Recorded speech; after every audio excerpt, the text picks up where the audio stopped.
Black excellence is everything. Welcome to the Dripping in Black podcast, where we celebrate Black excellence throughout the Black diaspora. Here's your host, David V. Lewis. What's up, good people all across the world? This is the Dripping in Black podcast. I am your host, David V. Lewis. And as usual, we have another fantastic guest who represents Black excellence. Today's guest is Robert McTyre. Robert, say hello to the world. Hello, world. Thanks for having me on the show. I'm glad to be here. Oh, the pleasure is all ours. All right, so Robert has a fantastic story, and we will get right into it. But per usual, as we always start, we ask a very simple but deep question to each and every one of our guests to get us rolling. And that question is, who are they? So who is Robert McTyre? Wow, that's no one's ever asked me that. Well, I would say I'm creative. I definitely like to pursue the arts. And I'm definitely creative. I'm just a person who just, wants to, succeed. And, I'm from Detroit, and, I grew up in a very challenging, sort of a challenging childhood. And, it just kind of molded me, when I think back about it, to just be relentless and just go for what I want, but yeah, I just, I just don't believe in the word no, or you can't do things, there's always a way. Okay. So relentless, Detroiter, who's into the arts. Yeah, so let's jump right into that, because what we have from you as far as your profession is a set lighting technician. So first of all, is that a correct description of what you do? Yeah, SLT's set lighting technician is that's what I do.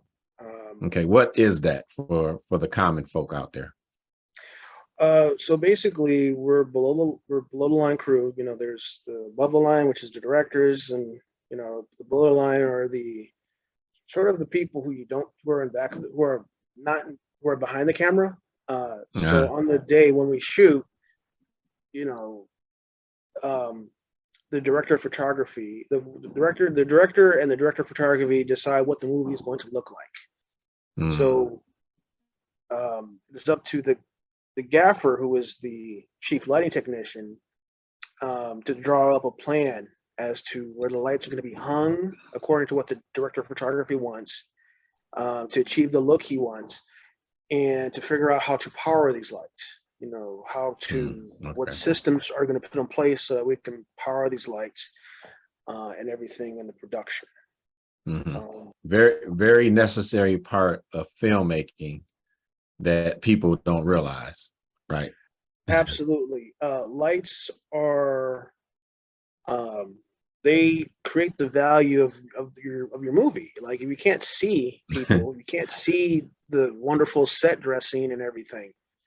Yeah. It's lighting is everything. Yeah, the mood as well. So every scene is not set at the same light temperature, if you will.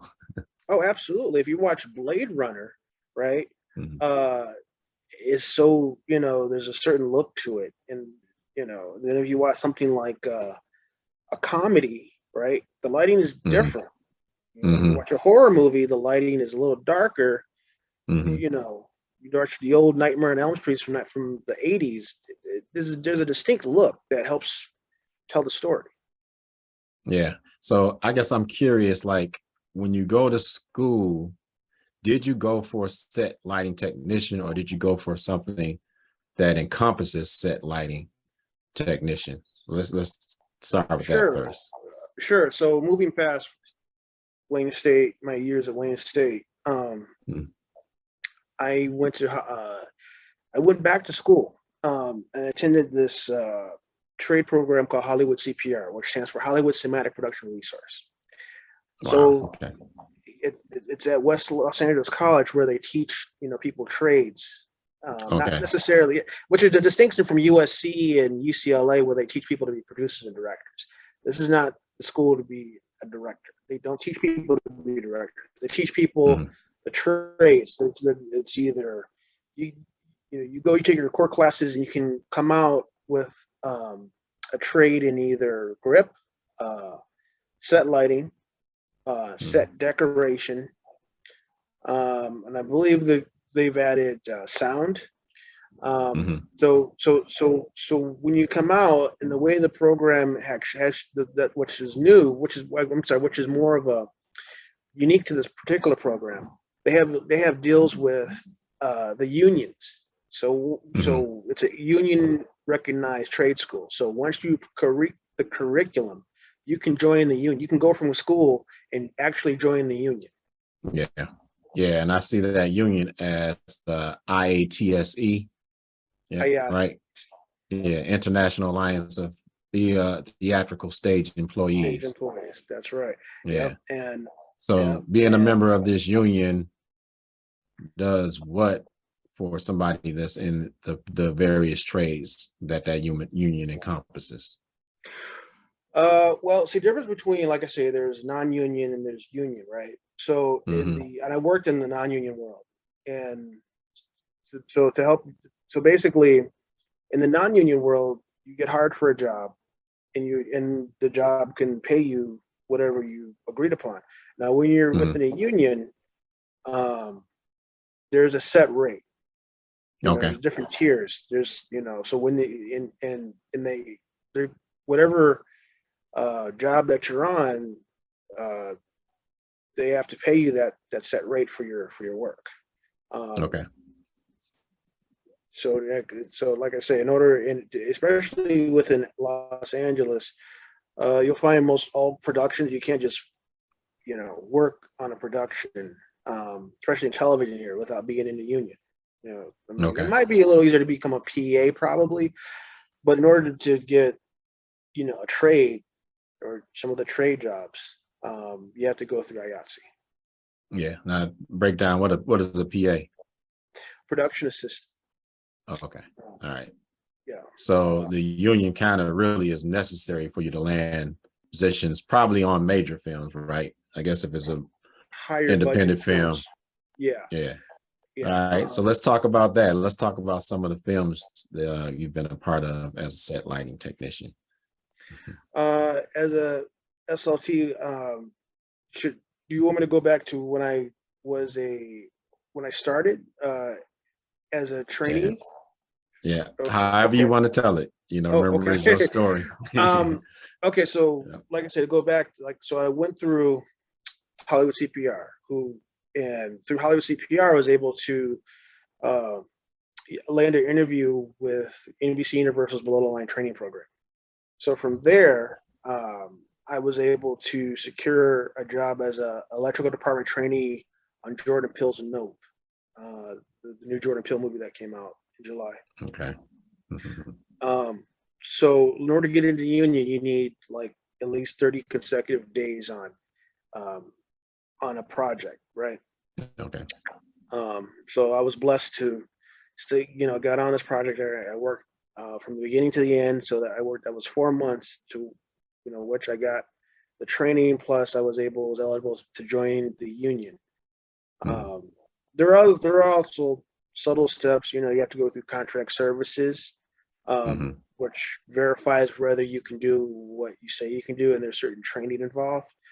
Okay. Once you meet that criteria, then um, you then you are contacted by the union.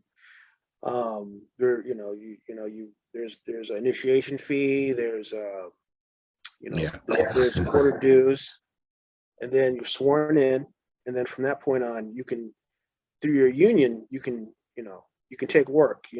Either just people through contacts you've met in the industry, or if there's a production that needs an extra SLT, the union can call you and say, "Hey, Rob, there's a show. Do you want to work as an SLT on this particular show?" You can take the work, and you're paid the union rate, and it's just a wonderful thing. Yeah. So you're on the set of Nope. Mm-hmm. Talk to me about, like, what's a day like on that set? Oh, wow. Okay, well, a typical day on that set.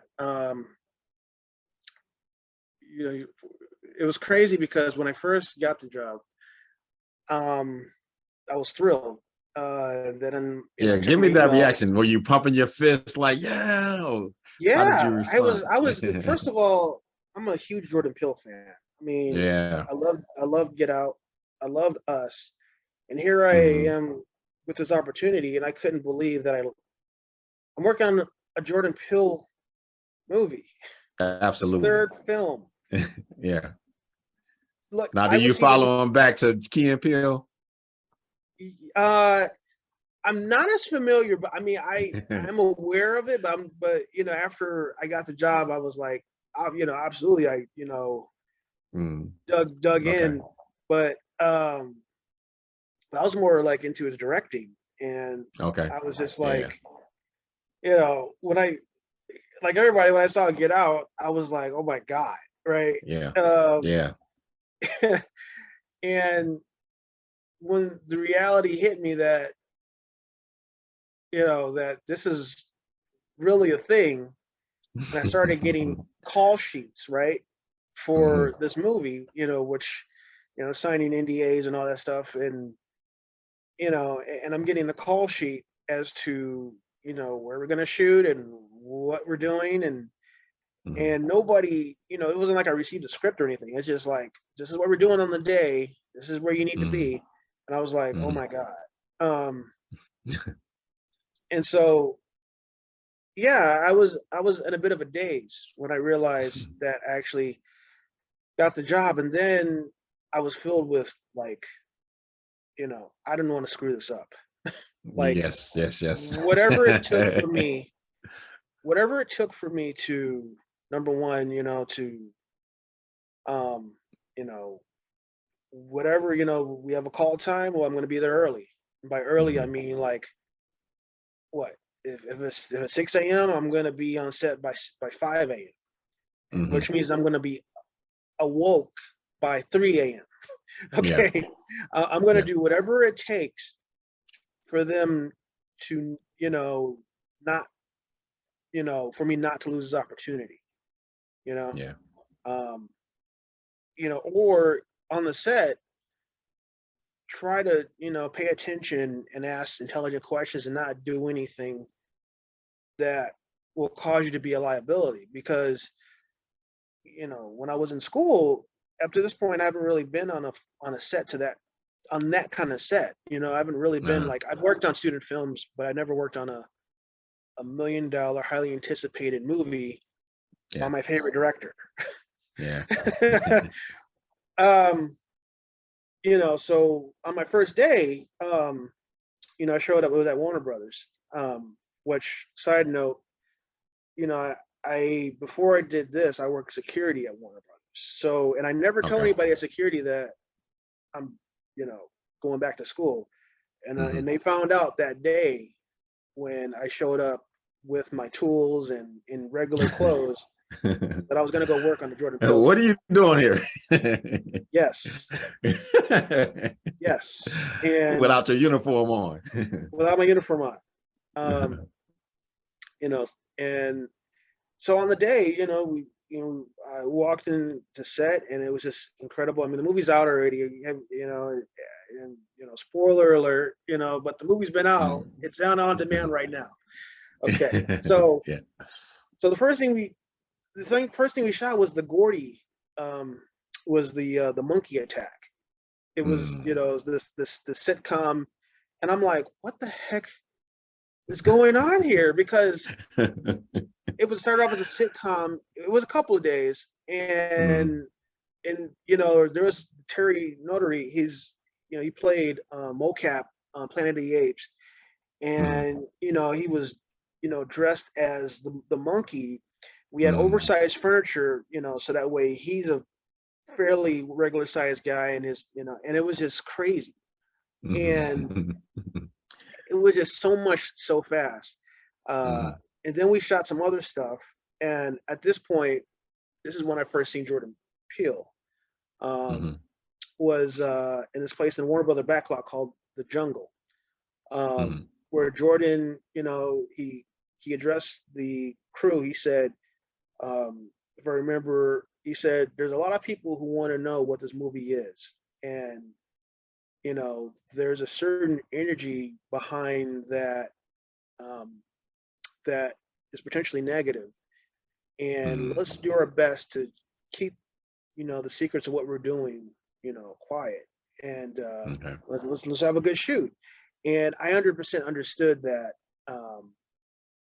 what he meant. You know, there's a lot of people who, it's his third movie, like, is it going to be good? You know, they want to hear spoilers, and spoilers, like, if you hear something like out of context as to what we're doing before the movie's done, people are going to start like getting really toxic about it. So I really understood, and I had a lot of sympathy for, like, so nobody, to everyone's credit on the crew, nobody talked about the movie outside of production. You know, everyone, we just did our jobs, and we just went along with for the ride. And, you know, eventually we learned the title.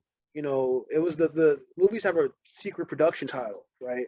When they come in, so people don't know what it is, right? So at this point, nobody knew the title of the movie. The movie went under the production title Salt Snake, which I thought in and of itself was freaking cool. Salt Snake. I was like, what the hell? Okay. Well, on a clapperboard, we saw Nope. I'm like, Nope? Like, really? Okay. I'm like, is it? Because I thought it was Get Out too. I honestly thought it was a sequel to Get Out, and I was like, I would thought that was badass. That was Get Out too, but I was like, no, it was an original movie, and you know, I was just along for the ride. And as you know, the days progressed, then it got even weirder. Like, oh, there's a UFO in the movie. I'm like, stop. No, really, seriously, there's a UFO in the. No, there's not a. They can't. I thought the movie was about the monkey. I just thought it was about the monkey. But wait a minute. So how does the UFO fall into this? And then for the longest, we were like, so when did the aliens show up? We're like, yeah. So because we saw in the movie, you know, these kids are dressed up as. I'm like, oh, those are the aliens. No, those aren't the aliens. We didn't know until I didn't know until I actually saw the movie at the screening that the ship was the alien. And then when I think about it, because as the movie got more and more complicated, because when we did all the stuff in Agua Dulce, you know, the sky dancers and all that other stuff, that's when the storyboards started coming out. And that's where, you know, you're seeing things like Keke Palmer doing the Akira slide and like, you know, the flying saucer and all this other stuff. And I'm like, oh, this is going to be cool. I don't know how this is going to fit together, but this is going to be cool. Yeah. And then the scene we shot with the house, with the blood raining on the house. Yeah. Oh my God. You know, because we started off with the house looking pristine, and then literally like a couple of days of shooting that, the next day it was all blood. It was raining blood. It was blood everywhere. We had tankers. We literally had like tankers full of like fake blood hooked up and we had these things that were spraying blood everywhere. It was incredible. Yeah. So Jordan Peele is he was quite a hell of a comedian to begin with on Key and Peele.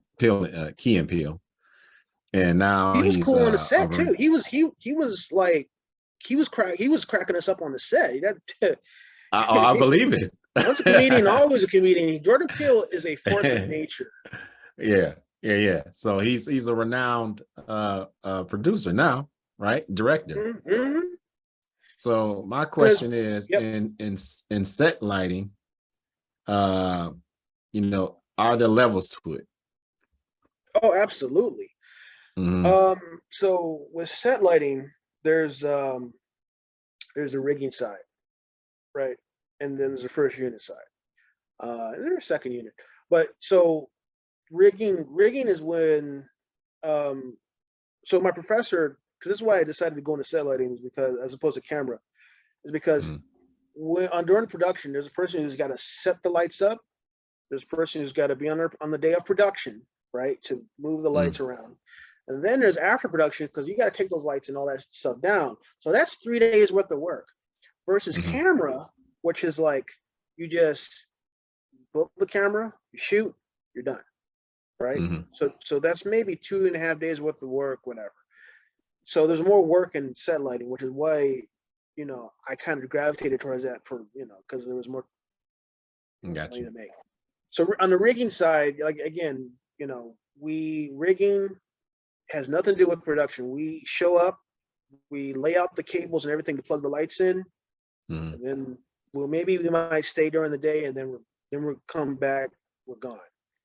First unit, so rigging already laid out everything we need. So the director and the DP are on the day, and we're shooting, and so we're making the movie on the day. Then the DP might have a say, hey, I want a light over there, or I want a light, I want a Pacific light, or I want you to actually maybe even remove a light. We have to go and physically do that, and we have to do it quickly. Because we also were continuing with the sun, because the sun is going to set at a certain point of the day. So it's really important to have sort of a strong knowledge of lights, and each light has different accessories and different ways to power them. So we are constantly pressed to perform, to grab whatever, like when they say we need an S60 light or we need an 18K light, we need to go on the truck, locate whatever it is, whatever the cables, whatever thing that you need to connect it, to get it out to the set as fast as possible. Yeah. You can't be in there looking like, what is it? No, we don't have time for that. Yeah. So there are different pressures that come with that. On rigging side, you can, there's not pressure. On the day, yes, there's pressure and there's everyone looking at you. Yeah. And the second unit is like, like I say, we're not working directly with the director. We might be working with the, second unit director or anything like that. But first unit, yes, you're working with Jordan Peele and Daniel Kaluuya and Keke Palmer and everybody. And that's where you have to get it done. So I guess for you, is it aspiration? Were you on the second unit or first unit for this particular film? I was on the first unit on this film. Okay. Wow. I was with the first unit on this crew. Yeah, it was incredible. That was, it was just a great experience. They threw me right in. Adam Chambers is the gaffer. The gaffer is the chief lighting technician. He's the person who oversees everybody in the set lighting department. And I remember his words to me was like, look, just jump in, and do your best, but just jump in. So that's exactly what I did. I jumped in and just did everything I could. There wasn't any, hey, it's just like, just do. And we'll figure everything else out. We'll figure everything else out, on the way. But I jumped in, and it was nonstop. So I'm fascinated by it. As a educator, one of the things that I always want for my students is exposure to the myriad of possible things they can do after high school, and I think the demographic that I teach, they're not always aware of that myriad of things. So I'm really happy that you are able to come on and share your story about set lighting. the question I want to ask you now is, what's next? What's coming up for you in the future?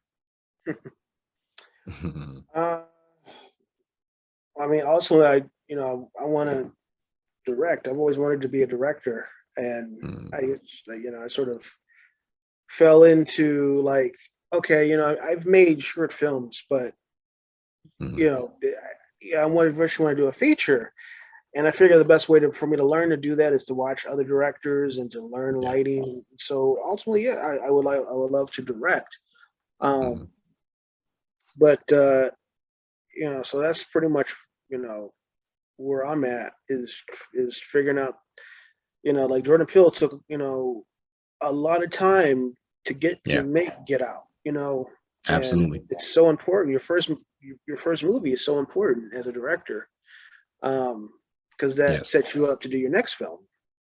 Yeah.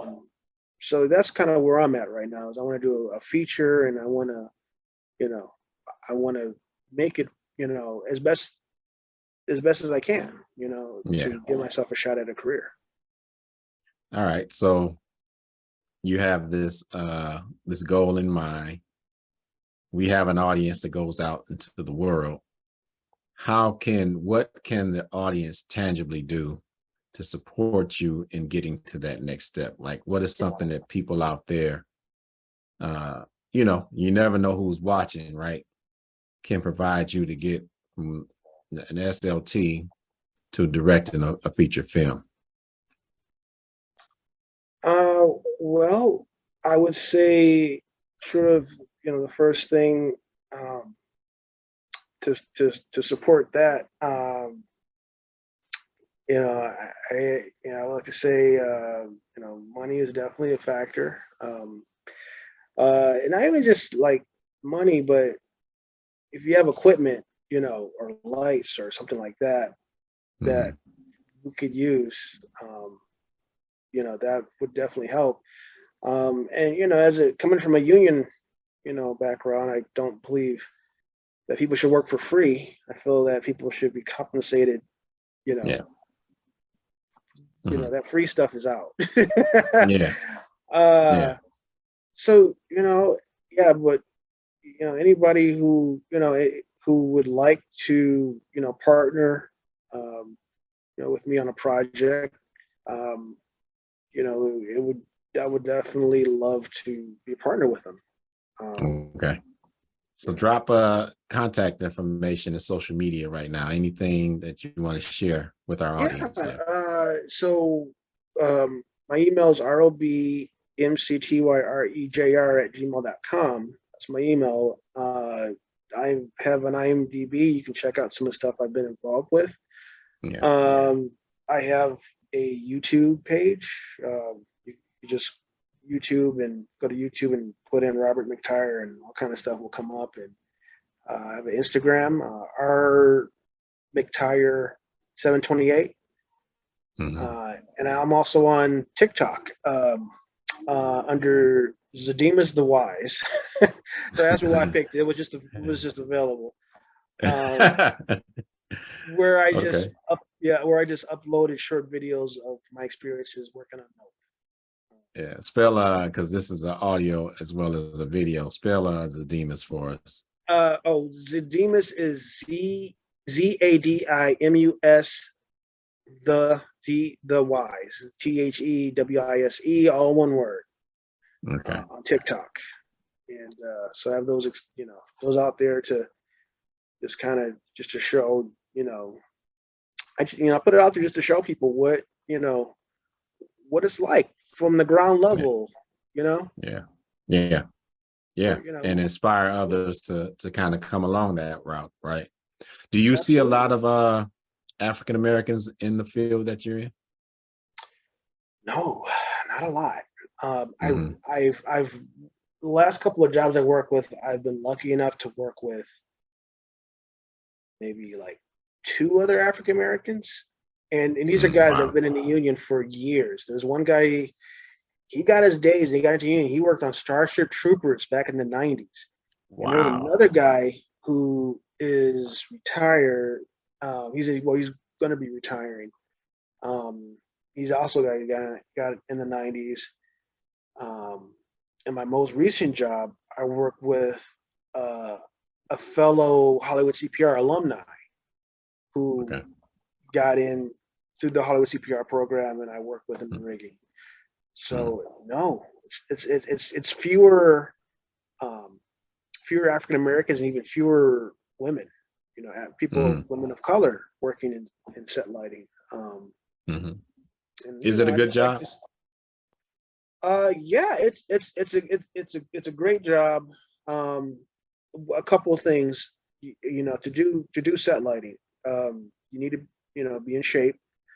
There's a lot of physical labor. It's a combination of physical labor and technical expertise. So okay, yeah, you're lugging heavy cables and you're laying heavy cables down, but there's also a lot of thought as to why are you doing the things you're doing.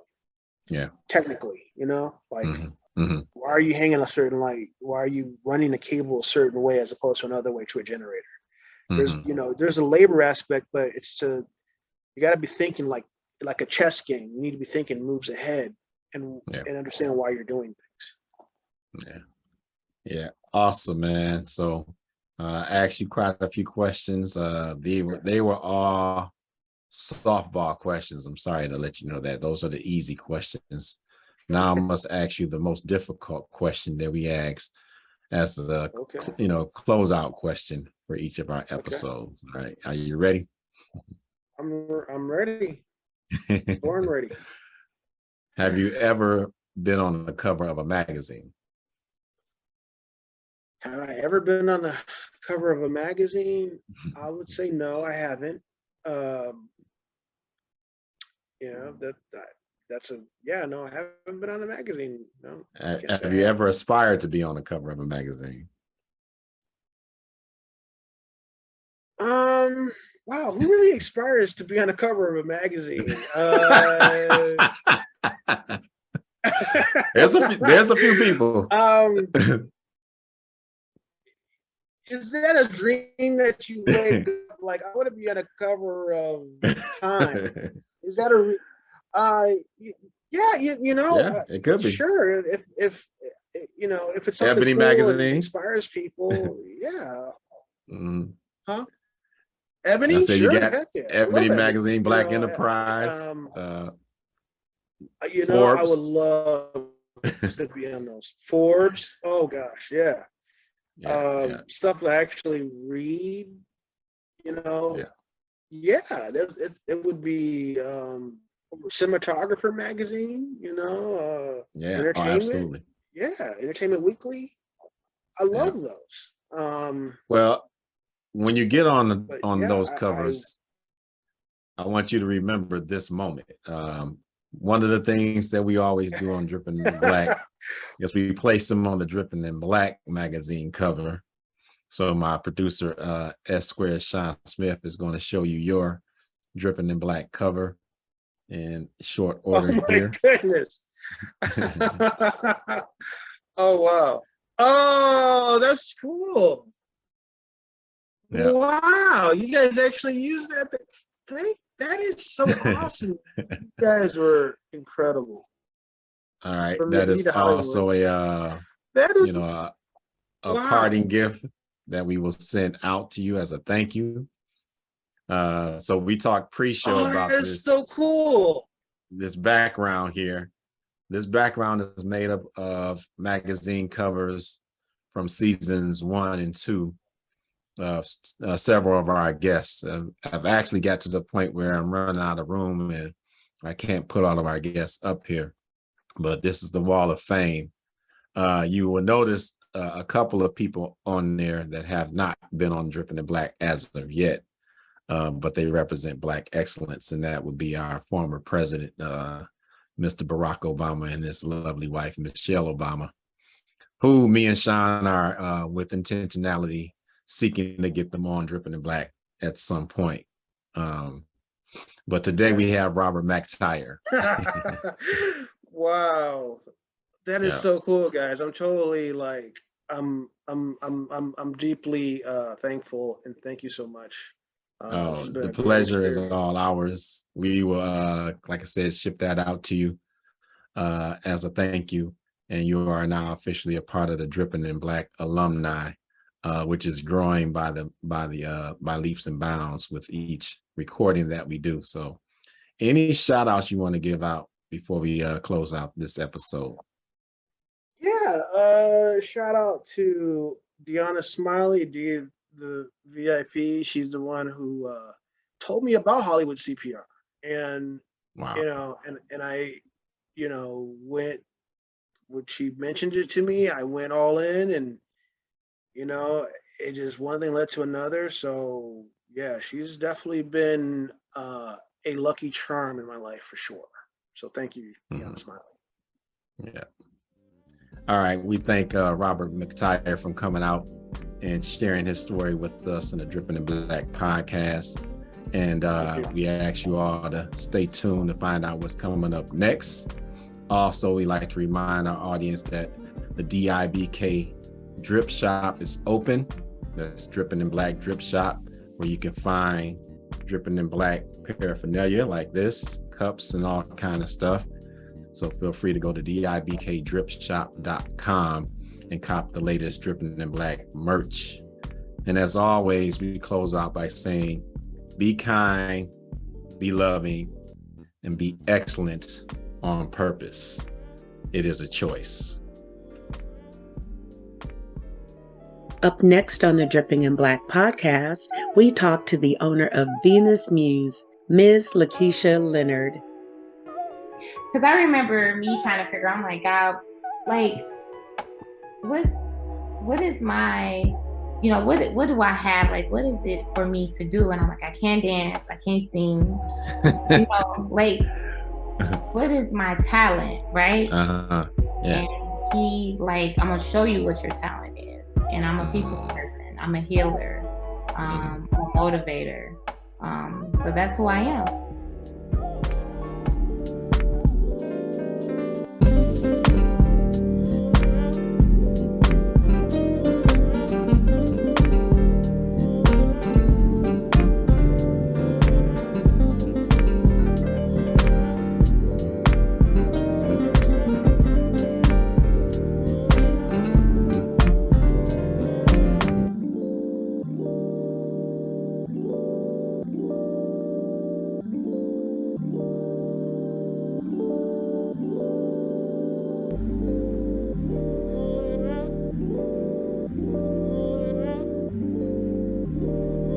You have just experienced a Dripping in Black production.